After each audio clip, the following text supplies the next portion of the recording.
la herramienta fundamental para esa representación es lo que se llama el espectro. El espectro de Profe, sitio, el espectro de sitio es un gráfico muy importante que, por cierto, se elabora a partir de la información proveniente de los acelerómetros. Y antiguamente esa información es lo que era lo que se registraba de una manera que profe, es una manera continua. ¿Perdón? no sé si alguien va a grabar la clase, pero si no me deja grabarla a mí. Ah, sí, porque mira, como no está Daniel, entonces, Creo que no. pues no está Daniel. Si quieres grabarla, adelante. A ver, déjame ver entonces, porque me tengo que salir. Sí, profe, por favor. No te preocupes. Aquí está y ya tienes permiso. Sí, gracias, profe. No, ¿de qué? Recording in progress.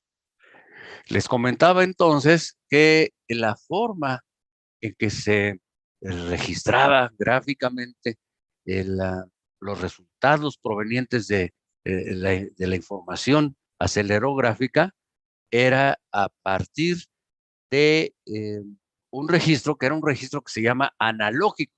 Analógico, a final de cuentas, significa continuo, pues, pero ya se vio, por cierto, la pena que hacer la aclaración que durante el sismo de 1985 nosotros estuvimos en contacto con un ingeniero Prince en el Instituto de Ingeniería y pues nos enseñaba la manera en que ellos en ese momento, en esos días, registraban la información, la amplificaban en unos papeles, en unos planos así grandes y la digitalizaban punto por punto a mano.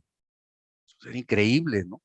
Pero esto ya cambió. Actualmente ya la información se procesa digitalmente y al procesarse digitalmente, pues eso da pie automáticamente a generar una información numérica, es decir, en la cual ya se trabaja con valores discretos.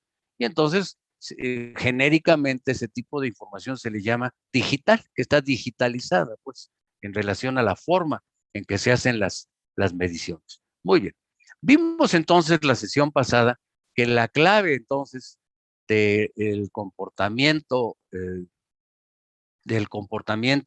del suelo estaba en la integración numérica de, del análisis no la integración, perdón, el manejo de de la información numérica a partir de lo que se llaman este, trans, este, transformada de Fourier.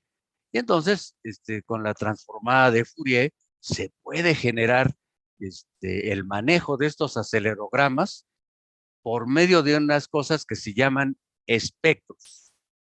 Estos espectros se manejan con la transformada rápida de Fourier, que es un recurso pues que maneja eh, los, la información que proviene numéricamente les decía yo, del sismo, y entonces, y de esta manera se generan unos rastros que me dicen cómo funciona el periodo dominante del lugar instrumentado. Quiero hacer la aclaración que la información puede venir en frecuencia o puede venir en forma de periodo. Recuerden lo que es el periodo. El periodo es el tiempo que tarda en completarse un ciclo de movimiento. En este caso, aquí lo que se está viendo es que aquí, en esta zona, se está detectando el valor máximo, lo que me está indicando que aproximadamente para un periodo, para una frecuencia de aproximadamente 0.8, que se le llaman hercios, que son ciclos por segundo, que corresponde eh, un, a una frecuencia de 0.8 hercios, que corresponde a un periodo de 1.25 segundos, es la inversa, completan los puntos de esa superficie instrumentada, completan un ciclo de vibración. Esto significa entonces que este suelo que está ahí indicado no es tan duro, porque cuando los suelos son más duros, se corren hacia las altas frecuencias. Bueno, de alguna manera entonces, los espectros de Fourier, que se llaman espectros de sitio, nos indican el comportamiento dinámico del suelo, con una lógica que es aplastante. Si el suelo es muy duro, se comporta como si fuera un resorte duro, y si el suelo es muy blando, pues, se comporta como un resorte blando, y en consecuencia, las frecuencias de vibración son correspondientes a esos casos. Bueno, pues ya hay manera de manejar programas en donde obtenemos los espectros de sitios y vimos entonces que estos espectros me dan una indicación. Por ejemplo, aquí está en el dominio del período T y puedo observar que arriba el período T se corre hacia la izquierda. Quiere decir que allá arriba son altas frecuencias, periodos cortos, y en consecuencia se generan movimientos muy rápidos, de poco periodo, de periodo muy corto. Y en cambio acá abajo se ve otro suelo durante el mismo sismo, en donde el periodo ya anda alrededor de 1.5. Quiere decir que este suelo ya es más blando, digamos, que el de allá arriba. Bueno, de alguna manera entonces los espectros de sitio o espectros de Fourier pues me dan una indicación del comportamiento del terreno. Por favor, registren en su cerebro esta información, que para la zona del lago, que es una zona muy blanda, de alta compresibilidad, el periodo, digamos, dominante del suelo es de aproximadamente 2 segundos. Por favor, eso guárdelo porque lo vamos a usar mucho durante esta clase. Ahí está. Entonces, en la zona, esto es válido para la zona del lago. Ahora vamos a ver otro uso que también ya contemplamos la clase pasada, que dijimos, además, ¿qué pasa si el edificio en el que estoy viviendo o en el que estoy trabajando tiene un periodo que se parece al dominante del sitio? Pues puede haber problemas. Entonces eso los vamos a ver más adelantito, pero por lo pronto quiero hacer la aclaración que para saberlo, si voy o no a tener problemas o que posiblemente tenga o no problemas, se usan unas mediciones que se llaman mediciones de vibraciones ambientales. Ahí se ve, les comentaba la clase pasada, que la señorita que está ahí en segundo plano está trabajando, no deja de trabajar, mientras aquí en primer plano hay un individuo con un acelerómetro ahí puesto en la base de la columna para ver las vibraciones que están predominando en el edificio. Antiguamente lo que se hacía era con un cable y un camión se le daba un jalón al edificio. Actualmente ya no. Actualmente basta con la vibración de los camiones y de la vida diaria de allá afuera del edificio para poder hacer un análisis de Fourier, porque pues a final de cuentas esto simplemente lo único que se le hace es se hace más grande la amplificación electrónica y se aumenta la resolución de estos equipos, y pues simplemente con la pura vibración de la calle yo puedo hacer mi estudio de vibraciones ambientales. Bueno, ahora quiero que vean algo muy importante que se llama efectos de sitio. Y esto de los efectos de sitio es algo que sucede en la Ciudad de México. Desgraciadamente sucede y produce un efecto de amplificación de las ondas sísmicas. Fíjense, resulta que en general, si yo, déjenme ver cómo se comporta la Ciudad de México. En la Ciudad de México hay una zona costera, bueno, no para la ciudad, en la República Mexicana hay una zona costera y esa zona costera es donde se desarrolla el efecto, el, el, el efecto inicial sísmico. Se dispara, pues, el sismo. Y al llegar a lo que es una cuenca, que es nuestra cuenca, donde nosotros desarrollamos aquí nuestras actividades, resulta que hay una zona en la cual, en esta zona, como decían mi abuelita decía, vivimos en una olla de fango, pero ella lo decía desde el punto de vista moral, y no, Literalmente hablando, vivimos sobre una pequeña costra en esta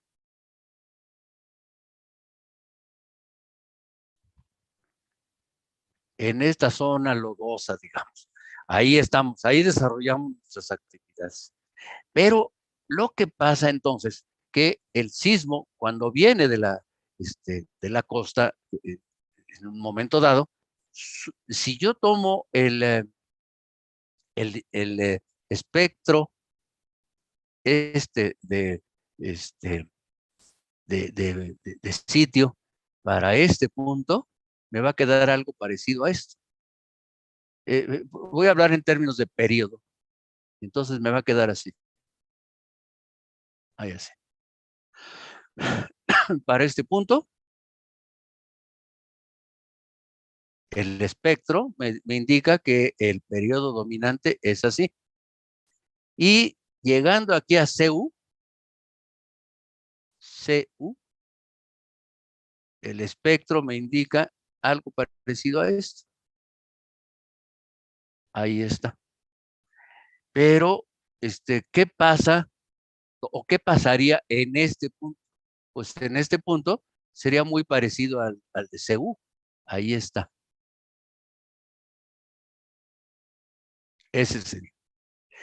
Pero ahora se ha encontrado que al instrumentar acá arriba, me encuentro con que los valores se desplazan hacia un periodo T, ¿se acuerdan? De aproximadamente 2 segundos, pero atención, con valores muchísimo más altos, muchísimo más altos. ¿Por qué? Pues una amplificación del movimiento sísmico debido a los fenómenos propios de un material que no es fluido, afortunadamente, si no estaríamos navegando sobre la zona lodosa de la Ciudad de México, pero sí es un material que es más, digamos, más deformable que la roca. Estos efectos se llaman efectos de sitio y son la cereza del pastel en el comportamiento sísmico de la Ciudad de México. Es decir, para acabarla de fregar, no solamente tenemos problema de muchos sismos, sino además en la Ciudad de México tenemos el problema de amplificación. ¿Cómo se puede graficar, digamos, el efecto de el efecto de este suelo que es altamente compresible? Vamos a verlo, miren, observen que digamos, en CU, aquí estaríamos hablando de CU, y hablo de CU porque CU está desplantada en un afloramiento rocoso. Y entonces allí, en CU, hay un determinado acelerograma. Y observen que se corresponde al mismo, el mismo que está aquí abajo. Estos son prácticamente iguales. Pero resulta que acá arriba, miren, hay una amplificación. ¿A qué se debe esa amplificación? Ya se los dije, a las cuestiones de reflexiones, difracciones, etcétera. Dicho de otra manera, hablando coloquialmente, quiere decir que los efectos sísmicos rebotan en las paredes de esta olla de lodo en la que estamos y se refuerzan con las ondas que van de llegada. Y entonces el problema es que aquí arriba, en la zona de superficial, se generan efectos de sitio muy grandes. Pero lo curioso del asunto entonces, que si yo divido en un método que se llama del método del cociente espectral, yo divido los efectos en la superficie entre los efectos en CU, porque aquí abajo no podemos poner un acelerómetro allá hasta allá abajo, en la zona firme, pero sí en CU. Y entonces, si yo divido, me encuentro con algo bien curioso, que los efectos de bajas frecuencias, es decir, los movimientos lentos, amplifican, se genera una amplificación. Y en cambio, los movimientos de alta frecuencia, estos se atenúan. Fíjense qué curioso, ahí hay atenuación. ¿Esto qué significa? Que durante un sismo, aquí van a predominar las frecuencias del orden de 2 segundos, ¿sí? Y ahí no solamente predominan por cuestión de la pura respuesta del terreno y por efecto de la frecuencia dominante, del periodo dominante, pero además se amplifican. Pero por otro lado, las altas frecuencias se atenúan. ¿Qué significa eso? Que los edificios altos, en general, la regla así general, es que los edificios altos van a sufrir mucho en la Ciudad de México, en la zona del lago. Y en cambio, los edificios chaparros, no van a tener bronca. Y eso se demostró en 1985. Pero lo importante aquí, entonces, es que veamos cuál es la demostración, ya no en términos de espectros de sitios, sino ya en la respuesta del edificio. Eso es lo que vamos a ver más a continuación. Eso es lo que vamos a ver a continuación. En el siguiente documento viene la segunda parte. Entonces, todo lo que estamos haciendo se compone de 3 partes. Primera parte, que sería el comportamiento del suelo ante un sismo. Ya lo vimos. Se estudia a partir de acelerogramas y espectros de Fourier, o llamados también espectros de sitio, en donde se detecta el periodo dominante del suelo. Segunda parte. Ahora vamos a ver la respuesta de las estructuras. Vamos a ver la respuesta. Para ello, yo voy a tomar una estructura muy simplificada que se llama péndulo invertido. Y este péndulo invertido yo lo voy a jalar a una posición estable y después, por supuesto, en el límite, abajo del límite elástico del material, de la columna esa, y lo suelto. Y al soltarlo, lo que va a pasar es que el péndulo va a empezar a vibrar. Pero atención, esa vibración no va a ser permanente, sino que va a empezar a atenuarse.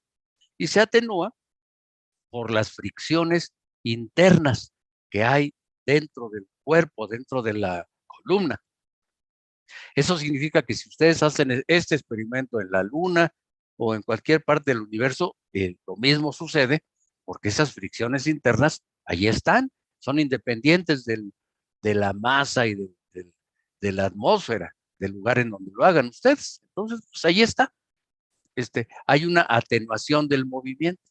Ahora, algo importante es que ya en los edificios ya de veras, esta atenuación, digamos, le ayuda a esta atenuación, por un lado, los elementos no estructurales, como son los muros divisorios y todos los elementos que no son estructurales, y también incluso los muebles.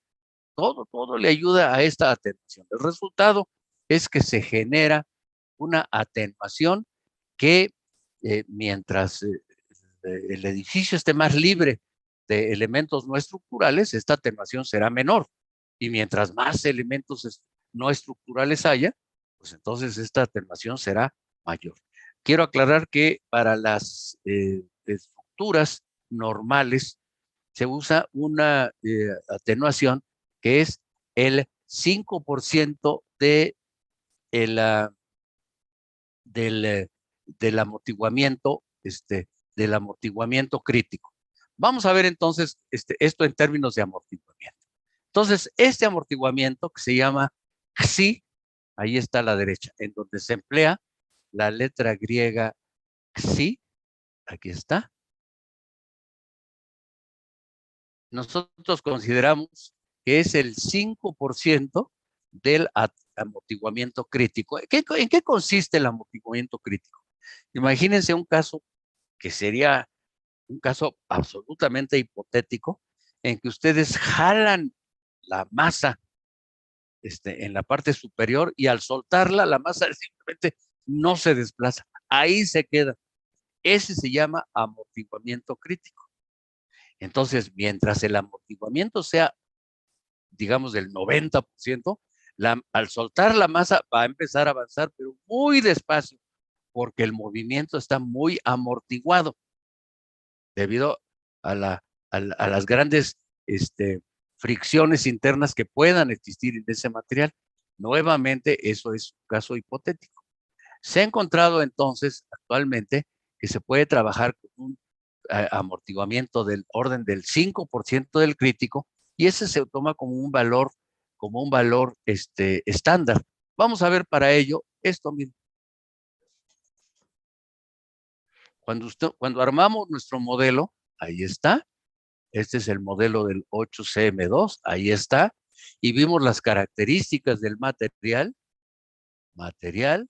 Aquí está concreto 300. Y si lo vieron ustedes, aquí donde dice Edit, observen ustedes lo que dice aquí, Critical Damping. Por cierto, está mal expresado. Los gringos lo expresaron mal. Debía ser porcentaje del amortiguamiento crítico. Ellos le llamaron Critical Damping. Esa es otra cosa. Bueno, debía ser entonces la fracción de del amortiguamiento crítico. Aquí está. Consideramos nosotros 0.05, que significa que esta sí que se llama, ¿vale? 5% del amortiguamiento crítico. Ese es el valor estándar, digamos, del amortiguamiento para las estructuras que actualmente se está empleando. Bueno, déjenme salir de aquí. No, déjenme cancelar. Y entonces déjenme ver si me puedo salir sin mayor problema. No hay ningún problema. Entonces aquí, al regresar a esto, ya tengo el amortiguamiento. Y por cierto, y hablando de ese amortiguamiento que existe, por cierto, existe aún para sistemas con articulaciones perfectas. Les voy a platicar una anécdota de mi niñez, que ustedes ya no tienen acceso, la mayoría de ustedes, a menos que sus bisabuelos le hayan dejado a sus abuelos y a los papás de ustedes un objeto que se llama reloj de péndulo. ¿Alguno de ustedes tiene en su casa un reloj de péndulo? Ahora sí que sería una como curiosidad. ¿Nadie tiene un reloj de péndulo? Pues no, pues actualmente ya los relojes son perfectos, ¿no? Ya ya no tienen errores. Bueno, la anécdota consiste en lo siguiente. Mi papá, fíjense, todas las noches como parte del ritual antes de acostarse, mi papá en el reloj de péndulo, que era el único reloj que teníamos en la casa, porque incluso tenía despertador y nos despertamos, teníamos que pararnos con el mismo reloj todos.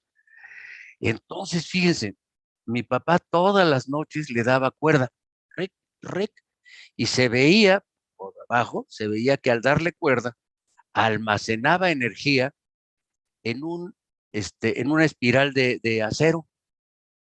O sea que lo que hacía era acumular energía, y yo decía, está loco mi papá, ¿no?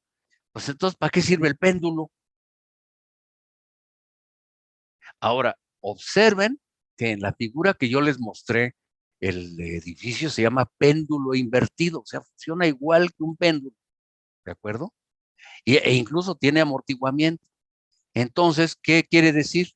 Que si ustedes no le dan cuerda a a un reloj de péndulo, pues el péndulo al soltarlo, lo asalta y el péndulo no se mueve inicialmente y de repente empieza a disminuir su movimiento hasta quedar quietecito.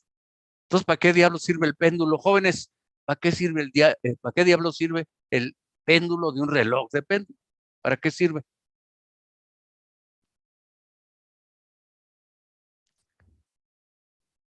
Para liberar esa energía. No, porque la energía ya está almacenada en la espiral de acero, así que no, ya tiene cuerda. O sea, un reloj de péndulo ya con su cuerda completita va a tener de todas maneras esta atenuación, pero se va a tardar 24 horas en pararse el péndulo. A ver, alguien por ahí, a nadie se le ocurre. Aquí está el brazo del reloj. Aquí arriba está el reloj con sus manecillas y aquí abajo está el péndulo. No, Para bueno, marcar bien para marcar bien el tiempo, o bueno, para... Ni más ni menos. El péndulo sirve porque aquí se alcanza a ver su periodo de vibración, que se llama periodo natural, es una constante. Y entonces el péndulo sirve para que el reloj no se adelante ni se atrase. Fíjese para lo que sirve el péndulo. Y entonces aquí abajo, todos estos relojes tienen una tuerca y un tornillo que se llama sin fin. O sea, con esta tuerca es con la que se pone a tiempo el reloj. Supongamos que el reloj se atrasa. ¿Qué es lo que hay que hacer? Pues hacer más corto el brazo para que se mueva más rápido, para disminuir este periodo. Entonces se reduce el brazo del péndulo, y entonces lo que se hace es con el tornillo, se obliga a que esta masa suba. Pues que se adelanta, se está adelantando mucho. Pues entonces lo que hay que hacer es atrasarlo, haciendo más largo el brazo, y para ello se usa ese tornillo. Este tornillo entonces, perdón, no es tornillo, es tuerca. Perdón, dije tornillo, es tuerca. Esta tuerca sirve entonces, es una tuerca con molina. Bueno, con un acabado, pues, que permite manipularlo. Ahí está. Para eso sirve entonces el péndulo, para modificar el periodo natural de vibración del sistema, y como decía su compañero, para tener a tiempo el reloj, que se adelanta. Ahora, ¿qué tan frecuentemente se perdía digamos, la hora? ¿Qué tan frecuentemente se desajustaba el reloj? Pues no era raro, porque cambiaba con la temperatura. Qué chistoso. Y entonces, pues mi papá ya andaba viendo a ver, y afortunadamente ya desde entonces no estoy tan viejo, ya existía la hora exacta, que era una estación del radio en donde decían las 8:24, y ¡pip! Sonaba una ¿La hora dejaste o algo señal. así era? Era la hora dejaste, Sí. efectivamente, la hora dejaste, dejaste, bla, bla, bla, y decía, son las 8:24. ¿Y qué creen? Había una persona viva dando la hora, ¿cómo ven? Y entonces, eh, una de las anécdotas de Jacobo Zabludowski, que fue un periodista que a ustedes les tocó todavía en su niñez, sus programas de radio. Resulta que Jacobo Zabludowski trabajaba en la XEQK dando la hora. Cada minuto tenía que estar allí, y decía, son las 7:84, digo, con 54, y así, qué poca. Bueno, entonces, una vez que yo tengo estas características del movimiento, veo que este periodo, pues ya sabemos que depende de las características del sistema. Depende obviamente de la masa, depende de la rigidez de la columna, y depende de este amortiguamiento, aunque aquí vemos que no depende tanto del amortiguamiento, pero la respuesta sí. Esa es la que vamos a ver a continuación. Vamos a ver que la respuesta depende del amortiguamiento, pero realmente depende del amortiguamiento la respuesta, no el periodo. El periodo, eso sí es una constante, que depende de la masa y de la rigidez. Aquí está, masa y rigidez. Este amortiguamiento no interviene en el valor de este periodo, a menos que, este,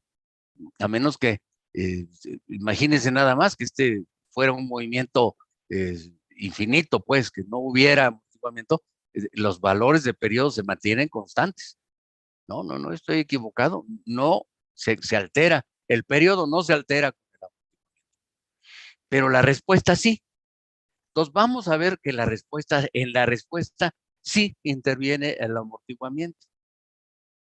Y para ello vamos a estudiar, se estudia, nosotros no lo vamos a hacer, pero se estudia el comportamiento de una masa con una columna de resorte, con una rigidez K.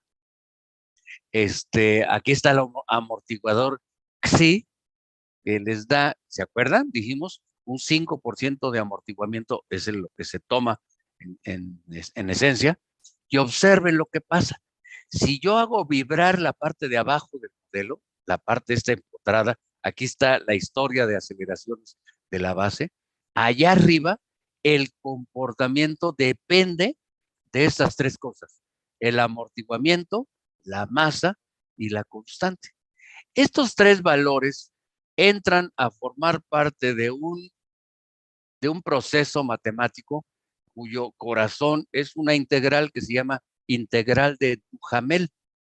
Así se llama, la integral de Duhamel. Allí entran los tres aspectos: la masa, la rigidez y el amortiguamiento. Por cierto, aquí abajo pueden ustedes observar la frecuencia natural del sistema, o también podríamos trabajar la inversa, que es el periodo natural del sistema, pero observen que la frecuencia interviene la raíz cuadrada de la rigidez entre la masa. Aquí por ningún lado aparece al amortiguamiento.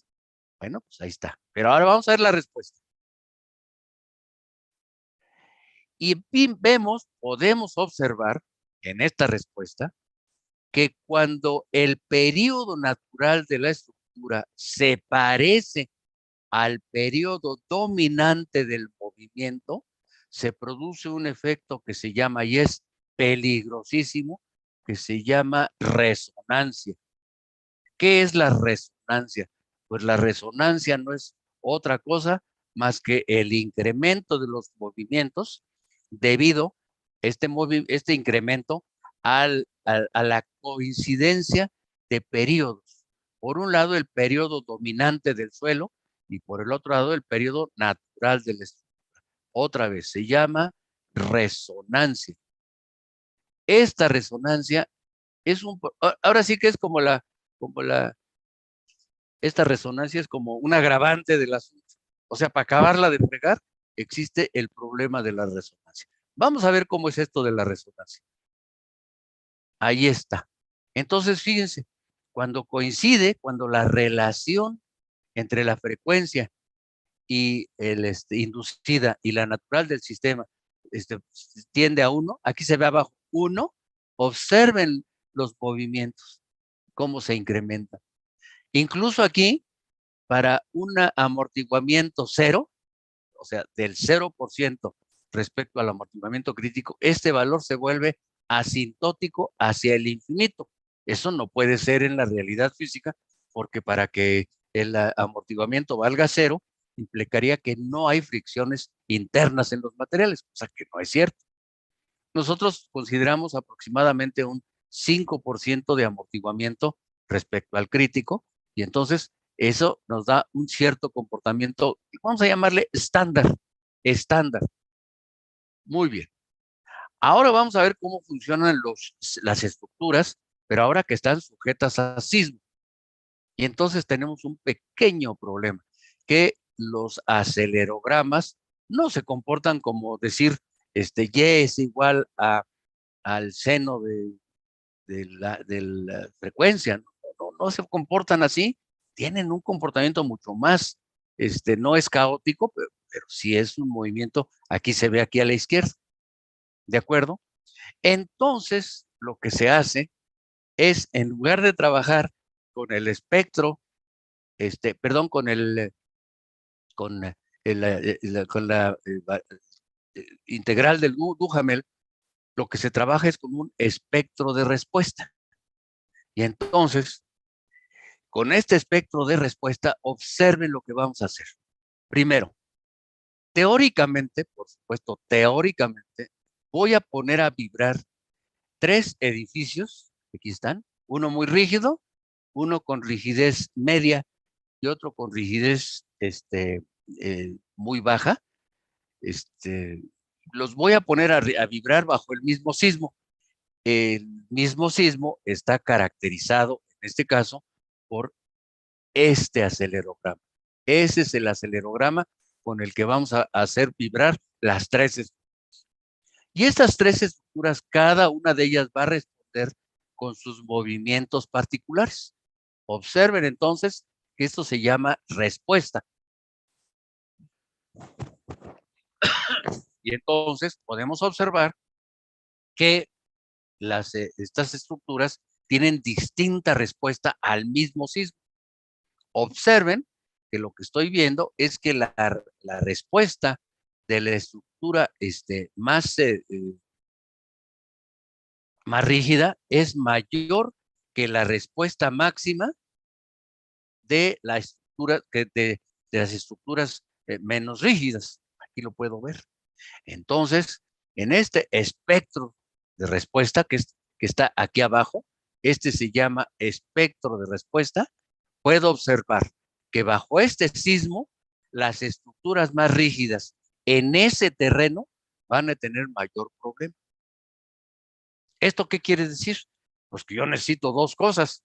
En primer lugar, el acelerograma del sismo de llegada y después las respuestas de los edificios, del edificio que estoy diseñando.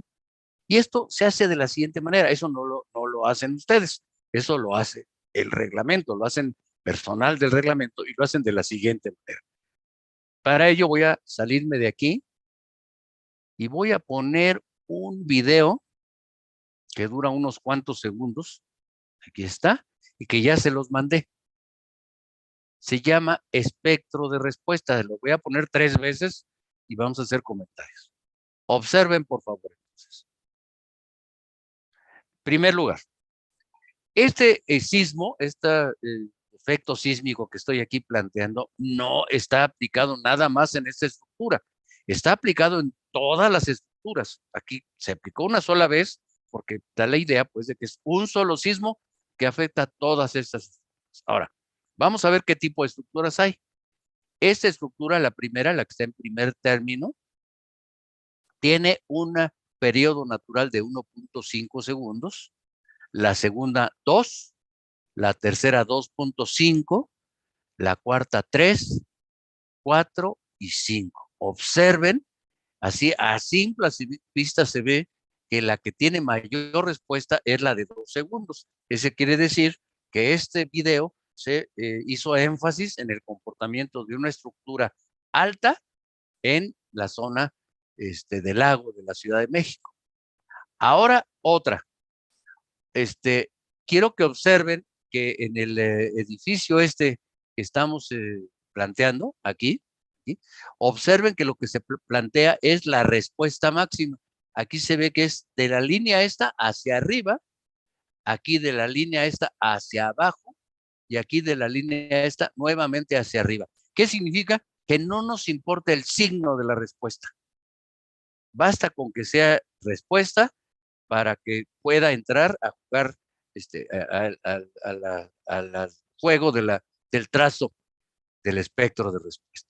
Por cierto, aquí se ve que hay otras estructuras que no están consideradas. Aquí no se consideraron 3 estructuras y son las que nos están ayudando, pero hay otras que no están dibujadas, debieron haber existido para trazar este espectro de respuesta. Vamos a ver el video entonces. Lo voy a echar a volar. Observen que esta es la que más se mueve, la amarilla. Ese es el movimiento del sistema. Ahora vamos a girar todos los acelerogramas y vamos a tomar el valor máximo de cada uno de ellos. Ahí está el valor máximo. No me interesa el sismo y puedo observar que el amarillo sigue siendo el mayor y ese es el espectro de respuesta. ¿Se dan cuenta? Ese es el espectro de respuesta. La voy a volver a repetir el video y observen ahora nuevamente. Pueden observar que las otras estructuras no tienen comportamiento tan desfavorable como ese. Vamos a ver.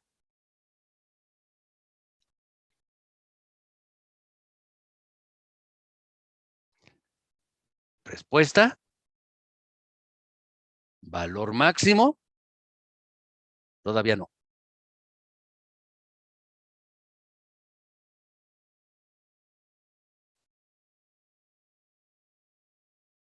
Ahí está el valor máximo.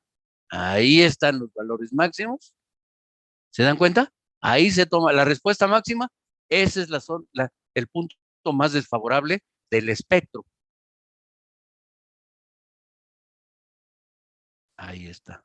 Y entonces, esto me está diciendo lo siguiente, que para este espectro, ¿sí? El problema de resonancia lo van a tener aquellos edificios que tengan un periodo natural de vibración de un poquito más arriba de 2 segundos. ¿Ya lo vieron? No es 2 segundos, es un poquito más de 2 segundos.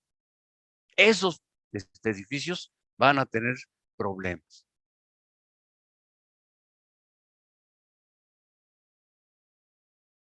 Ahí está. Nuevamente, vean cómo se mueve el edificio con un periodo de 2 segundos. Es el que más se mueve.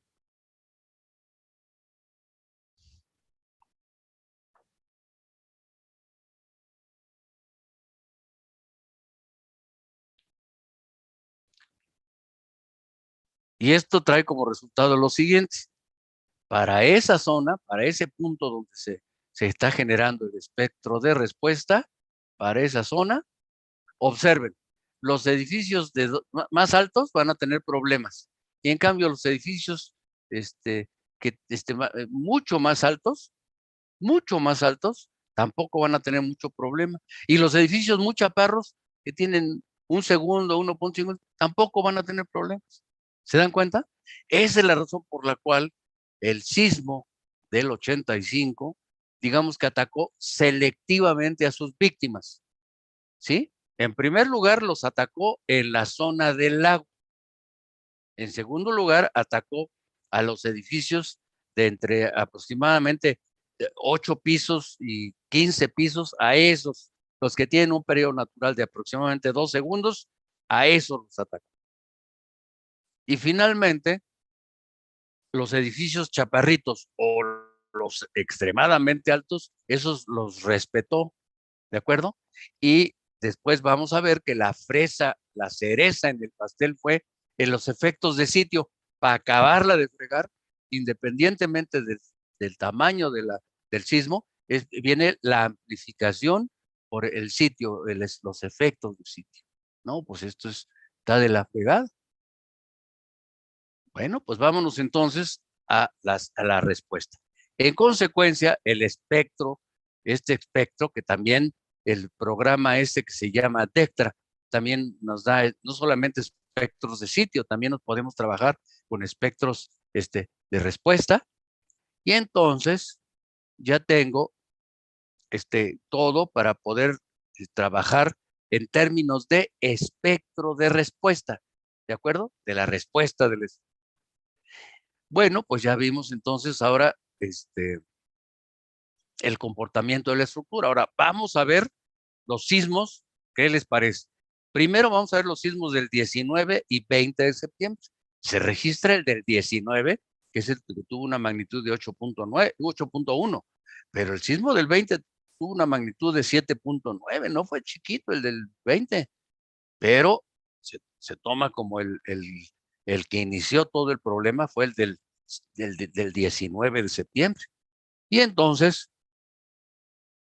este sismo que ya vimos que se generó en Lázaro Cárdenas, allá en los límites entre Guerrero y Michoacán, entonces generó esto. Ahí está la distribución de fallas. Observen que se concentró el efecto en la zona del lago, se cayeron más de 300 edificios, todos con un periodo de aproximadamente 2 segundos natural, un periodo natural, y con efectos de sitio terribles, ¿no? Los efectos de sitio para la Ciudad de México son terribles. Y observen que en la zona de Lomerío y la zona de transición prácticamente no hubo problemas. Todo se concentró en la zona del lago, miren nada más. Ahora, ahí está el periodo dominante, 2 segundos, ¿sí? Es coincide con el periodo fundamental de edificios altos, ¿de acuerdo? Y entonces se cayeron en total, se cayeron 210 estructuras, se cayeron 210 estructuras. Y hubo 120 con daños graves, lo que hace un total de 330 edificaciones. En este sismo, dice, no fueron afectadas en forma considerable las construcciones de menor altura situadas en zona del lago. ¿Por qué? Pues porque esas estuvieron libres del problema de la resonancia. ¿Por qué? Pues ya lo vimos en el espectro de respuesta. Esas no tienen problema. Bueno, ahora ahí está el espectro de respuesta para el sismo de 1985. Ahí está, jóvenes. Miren, 2 segundos en el espectro de respuesta. Ahora vamos a ver el sismo del 19 de septiembre. Dicen que la naturaleza a veces se comporta pues, como si tuviera malas intenciones, ¿no? Como si hubiera una intención perversa, que le llaman evil, los gringos. Bueno, pues aquí es lo mismo. Aquí parece que haya una entidad ahí perversa que produce los sismos, porque este sismo dijo lo siguiente. Quedaron libres los edificios en la zona de transición. Vamos a atacarla. Y para ello lo que se hizo fue, atacó al sismo, atacó una zona muy cercana, aquí está, muy cercana a la Ciudad de México.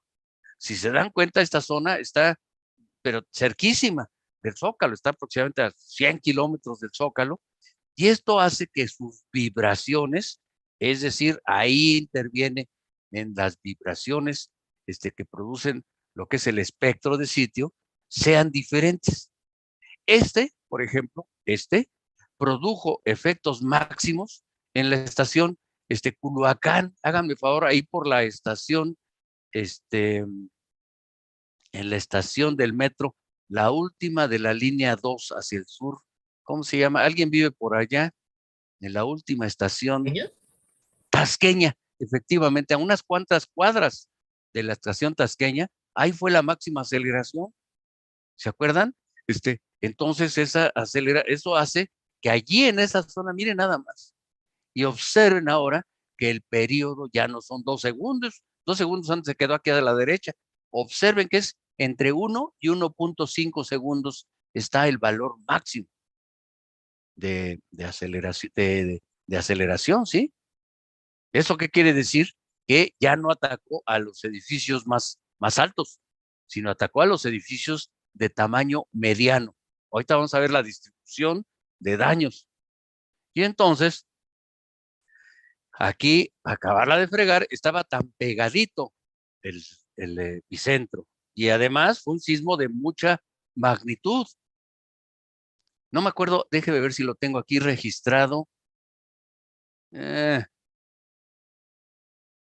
¿Alguien por ahí se acuerda de cuánto fue No lo tengo, fíjense. Lo voy a poner, lo voy a buscar y lo voy a poner aquí porque no lo tengo registrado. ¿Sí? Entonces aquí miren, ahora miren en CEU, el sismo del 85 está en un trazo negro, no le hizo ni cosquillas a CEU, pero miren nada más el sismo del 2017 para los terrenos con un periodo muy corto, para los terrenos muy rígidos, miren nada más los valores de aceleración muy grandes. Bueno, y aquí está para sería para Tacubaya. En Tacubaya, que ya está en el lago, observen que también el sismo del 2017, pues no, digo, el sismo de 85 no le produjo grandes problemas. En cambio, el del 2017 se fue, miren, hasta arriba para las estructuras más rígidas. El resultado entonces fue miren. Aquí está. Entonces, el sismo del 85 aquí está en rojo y el sismo del 17 está aquí en gris, está corrido hacia la izquierda. Y entonces, les decía, el resultado es el siguiente. Aquí a la izquierda, ¿ya vieron? Si en el sismo del 85 se incrementó, es decir, fueron muy grandes los daños en la zona del lago. En el del 2017, miren nada más, se incrementaron los daños en la zona de transición. ¿Por qué? Pues por lo mismo, porque las ondas cercanas de un sismo, los lugares cercanos de un sismo, allí las frecuencias tienden a ser más elevadas. Entonces, podemos establecer una regla muy sencilla que dice así: si el sismo proviene del Pacífico, sus efectos más fuertes se van a producir en la zona del lago. Si el sismo es como en el 2017 local, los sismos más, los efectos más fuertes se van a desarrollar en la zona de transición o incluso en la zona, incluso en la zona del lomerío. Entonces, se han registrado, sí se llegaron a registrar, debido a los agrietamientos locales que hay en la corteza, ya en la zona continental, se han desarrollado sismos con epicentro en el Estado de México, en Acambay y cosas así, ¿no? Pero lo importante es que ustedes vean entonces que nuestro problema ahora es diseñar edificios para sismos de distinto orden. ¿Cómo le vamos a hacer? ¿Vamos a diseñar para el sismo del 85 o vamos a diseñar para el sismo del 2017 o vamos a diseñar para cualquier sismo significativo que provenga, es decir, que actúe? Y entonces la respuesta pues es esto último, es obvio, no podemos diseñar para uno solo de los edificios, para uno solo de los sismos, pues. Entonces, lo que vamos a hacer, y esto lo vamos a hacer ya el miércoles de la semana que viene, es lo siguiente. En primer lugar, la primera parte de nuestro trabajo se concentró en medir los sismos y establecer sus efectos en distintos tipos de terreno. Eso se llama, a partir de lo que se llama espectros de sitio. En segundo lugar, ya vimos la respuesta de las estructuras, ya vimos cómo las estructuras, digamos que responden de distinta manera dependiendo del lugar en donde estén. ¿De acuerdo? Y entonces, ¿esto qué significa? Que para cada lugar, y eso es un proceso que se llama de microzonificación, que afortunadamente para el sismo del 2017 contó con mucha información, para muchos lugares ya hay un espectro de respuesta para esos lugares. ¿De acuerdo? Pero ahora lo que tenemos que hacer es trabajar con la envolvente, o sea, una gráfica que pase por arriba de los sismos significativos, incluyendo el del 85 y el del 2017. Entonces, esto se llama espectro de diseño. Son entonces tres cosas: espectro de sitio, espectro de respuesta y espectro de diseño. El espectro de diseño es un espectro que lo que hace es cubrir un montón de sismos, pero un montón. O sea, abarca a lo mejor, no lo sé, porque no tengo esa información, pero a lo mejor abarca 600 o 700 sismos significativos. La información de esos sismos significativos. Por supuesto, los que sobresalen son para las altas frecuencias, o sea, para los periodos bajos, el sismo del 2017, y para las bajas frecuencias, o sea, los periodos más grandes, el del 1985, pero hay otros sismos allí. Eso lo vamos a ver el miércoles, y como ejemplo de estos espectros de diseño, lo tienen ustedes en el espectro de SACID. Ese que ustedes bajaron del sitio de SACID es precisamente el espectro de diseño. Entonces ya actualmente ya se trabaja, se interactúa con el espectro de diseño. Ahora, ¿les interesa a ustedes ver los espectros de respuesta? Hay un montón de información en internet de espectros de respuesta para el sismo de 1985 para tal lugar, la zona del lago. Hay mucha información, pero La ventaja que tiene SACID, en este caso el espectro de diseño, es que es un solo espectro para cada lugar. ¿De acuerdo? Un solo espectro que cubre muchísimos sismos. Ahora, si están fuera de la Ciudad de México, por ejemplo, están, por decirle algo, en Hidalgo o están en otro lado, entonces allí existe un recurso semejante que se llama PRODISIS. PRODISIS, ese lo desarrolló Comisión Federal de Electricidad. Y ellos tienen su espectro de diseño para puntos que están fuera de la Ciudad de México.